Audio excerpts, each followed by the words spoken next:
न दिल्याबद्दल स्वागताध्यक्षांचा माफीनामा आपण बघतोय। अनवधानानं निमंत्रण द्यायचं राहून गेलं असं पीडी पाटील यांनी सांगितलंय। आपण बघतोय की उद्धव ठाकरे यांना या साहित्य संमेलनाचं निमंत्रण दिलं नाही आणि त्यानंतर पीडी पाटील यांनी ही माफी मागितली आणि या संदर्भात आमचे प्रतिनिधी कैलास पुरी यांनी पीडी पाटील यांच्याशी बातचीत केली। ऐकूयात ते काय म्हणतात ते। पिंपरी चिंचवड साहित्य संमेलनाचे स्वागताध्यक्ष पीडी पाटील सर आपल्याबरोबर आहेत। माजी साहित्य संमेलन अध्यक्षांना 1 लाख रुपये देण्याचा निर्णय त्यांनी घेतलेला आहे।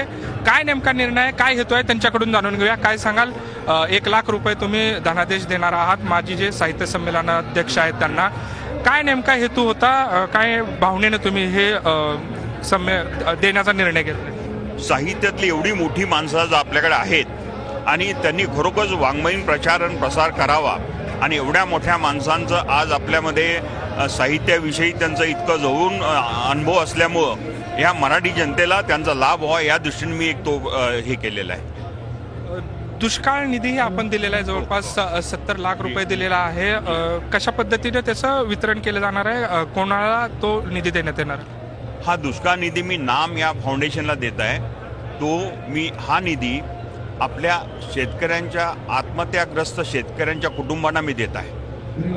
सर, एक छोटासा वादही निर्माण झालेला आहे, खास करून शिवसेनेच्या वतीने उद्धव ठाकरे यांना निमंत्रण दिले नाही अशी नाराजी व्यक्त केली आहे। काय सांगाल तुम्ही, हा जो वाद झाला अनावधानानं झालं की नेमकं घडलं त्याच्यात? नाही, हा अंदाज आपलं चुकून झालेला आहे। आम्ही त्याबद्दल जाहीर माफी मागतो।